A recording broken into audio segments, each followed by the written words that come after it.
नमस्कार दोस्तों, आप लोगों ने बड़े बड़े राजनेता, मंत्री, फेमस पर्सन इनके आसपास सूट बूट में काली वर्दी वाले जवानों को जरूर देखा होगा। जिस नेता के पास जितने ज्यादा सुरक्षा गार्ड होते हैं उस नेता का उतना ही भौकाल होता है। लेकिन ये भौकाल बनता कैसे है, कैसे मिलते हैं सुरक्षा के इतने तामझाम और किन लोगों को मिलते हैं?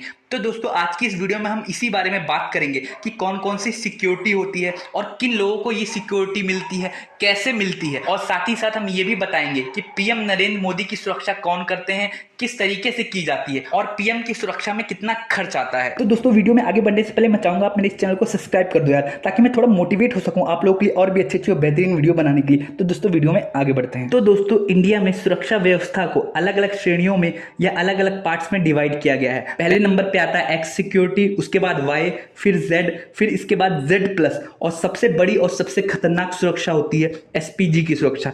तो दोस्तों, पहले हम बात कर लेते हैं एक्स श्रेणी की सुरक्षा के बारे में। तो दोस्तों, इस तरह की सुरक्षा में हमें दो गार्ड दिए जाते हैं। उसमें से एक होता है पीएसओ, पर्सनल सुरक्षा अधिकारी, और दूसरा होता है एक जवान। पीएसओ का क्या काम होता है, वो हर चीज को मैनेज करता है। जैसे कि जिसको एक्स टाइप की सिक्योरिटी दी गई है, वो कब जा रहा है, कहाँ जा रहा है, कहाँ जाएगा, उसकी क्या मीटिंग है, उन सारी चीजों के हिसाब से सिक्योरिटी को मैनेज करने का काम पीएसओ का होता है। तो दोस्तों, इसके बाद आता है वाई श्रेणी की सुरक्षा। इसमें हमें 11 सुरक्षा कर्मी दिए जाते हैं। इसमें 2 पीएसओ अधिकारी होते हैं और बाकी जो 9 होते हैं वो सुरक्षा अधिकारी होते हैं, या फिर हम कह सकते हैं पुलिस वाले होते हैं। और इसमें 1 या 2 कमांडो भी हो सकते हैं, लेकिन जो कमांडो होते हैं वो डिपेंड करता है कि उस व्यक्ति को अधिक सुरक्षा की जरूरत है कि नहीं, उस हिसाब से वो कमांडो दिए जाते हैं। इसके बाद आती है जेड टाइप की सिक्योरिटी। इसमें टोटल 22 सिक्योरिटी गार्ड होते हैं। उनमें से 4-5 एनएसजी के कमांडो होते हैं, और उसके अलावा इसमें दिल्ली पुलिस की टीम होती है, आईटीबीपी के जवान होते हैं, सीआरपीएफ के भी जवान होते हैं। इसके साथ साथ जो स्थानीय पुलिस होती है उनके भी जवान इसमें होते हैं। तो दोस्तों, जेड टाइप की सिक्योरिटी में कुछ गाड़ियां भी होती हैं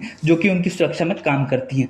तो दोस्तों, इसके बाद आता है जेड प्लस कैटेगरी की सिक्योरिटी। जो ये सिक्योरिटी होती है ये ज़्यादातर वीआईपी लोगों को दी जाती है। इसमें टोटल 36 जवान होते हैं, जिनमें से जो 10 से ज़्यादा जवान होते हैं वो एनएसजी के कमांडो होते हैं। फिर उसके बाद दिल्ली पुलिस की टीम होती है, आईटीबीपी के जवान होते हैं, सीआरपीएफ के कमांडो होते हैं, उसके बाद स्टेट की पुलिस भी होती है। तो दोस्तों, जेड प्लस की जो सिक्योरिटी होती है वो जो वीआईपी लोग होते हैं जिनको ज्यादा खतरा होता है उन्हीं को ही इस टाइप की सुरक्षा दी जाती है। इसमें जो पहला घेरा होता है उसमें एनएसजी के कमांडो होते हैं, दूसरे घेरे में एसपीजी के कमांडो होते हैं, उसके साथ साथ फिर पुलिस के लोग होते हैं।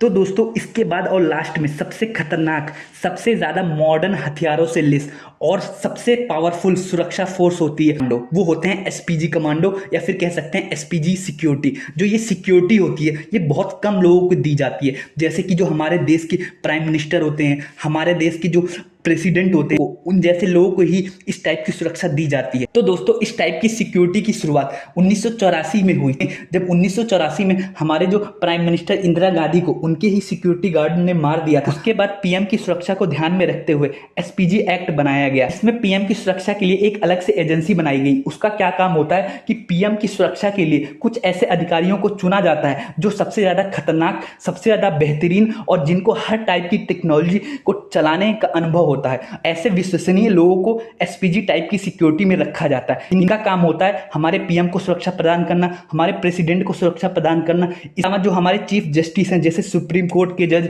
और हाई कोर्ट के जज, और जो हमारे स्टेट के गवर्नर होते हैं, उनको भी इस टाइप की सिक्योरिटी दी जाती है। तो दोस्तों, जो एसपीजी टाइप की सिक्योरिटी होती है उसमें ये फिक्स नहीं होता कि इसमें कितने जवान होंगे या कितने सुरक्षा गार्ड होंगे। इसमें क्या होता है, जब भी पीएम या प्रेसिडेंट कहीं किसी दौरे पे जाते हैं तो जो एसपीजी की एजेंसी होती है या रॉ एजेंसी होती है वो देखते हैं कि पीएम को कितना खतरा है या हमारे प्रेसिडेंट को कितना खतरा है कि नहीं उस इलाके में। उसी हिसाब से एसपीजी के गार्ड रखे जाते हैं। जैसे कि आप लोगों ने देखा होगा कि पीएम के आसपास 2 सुरक्षा गार्ड ऐसे होते हैं जिनके हाथ में एक सूटकेस होता है। उसका क्या काम होता है कि अगर पीएम के ऊपर कोई हमला कर रहा है तो कुछ गार्ड ऐसे फिक्स होते हैं जिनका मेन काम बस यही होता है कि पीएम को चारों तरफ से घेर लेना। तो दोस्तों, जो वो अटैची सी होती है वो खुल जाती है। वो एक तरह का बुलेट प्रूफ कवर होता है जो पीएम की सुरक्षा के लिए होता है। तो दोस्तों, इसके अलावा कुछ एसपीजी कमांडो ऐसे होते हैं जिनका सिर्फ काम होता है हमला करना, वो सिर्फ हमला करने का काम करते हैं। इसके अलावा कुछ गार्ड ऐसे होते हैं जो चारों तरफ नजर रखते हैं। आप लोगों ने देखा होगा कि जो एसपीजी कमांडो होते हैं वो हमेशा आंखों पे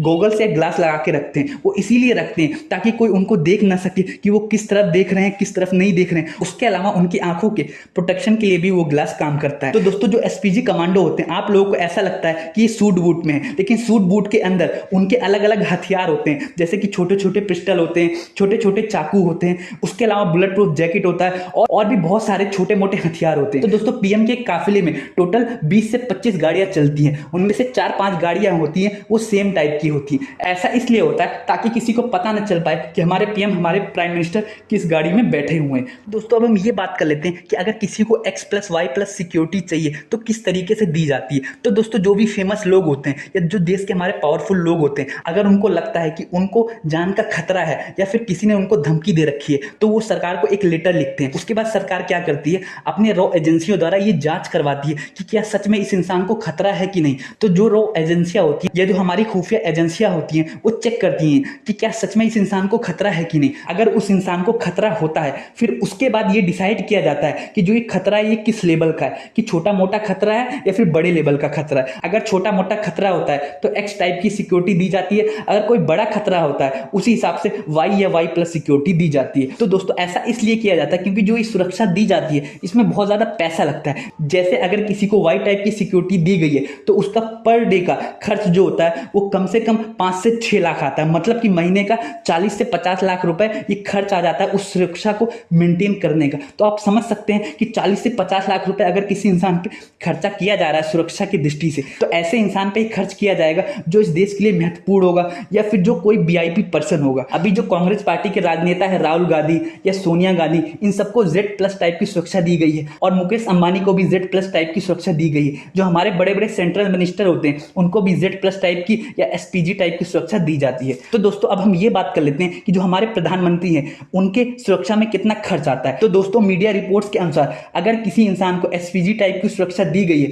या फिर जो प्रधानमंत्री या हमारे प्रेसिडेंट को एसपीजी टाइप की सुरक्षा दी जाती है, उनका महीने का 36 करोड़ के आसपास का खर्च आता है, मतलब पर डे 1.18 करोड़ का खर्च आता है प्रधानमंत्री की सुरक्षा में। तो आप अंदाजा लगा सकते हैं कि किसी भी टाइप की सुरक्षा को पाने के लिए सबसे पहले यह जरूरी है कि हम देश के लिए इंपॉर्टेंट हो, हम वीआईपी हो या फिर हमने देश के लिए कुछ ऐसा कर रखा हो ताकि देश भी हमारे लिए उतना पैसा फिर खर्च कर सके। तो दोस्तों उम्मीद करता हूं आपको ये सारी चीज समझ आई। अगर आपको कुछ समझ नहीं आया तो आप नीचे कमेंट कर सकते हैं। जाते जाते मैं चाहूंगा आप मेरे इस चैनल को सब्सक्राइब कर दो यार, ताकि मैं थोड़ा मोटिवेट हो सकूं आप लोगों के लिए और भी अच्छी और बेहतरीन वीडियो बनाने के लिए। वीडियो देखने के लिए आपका बहुत बहुत शुक्रिया।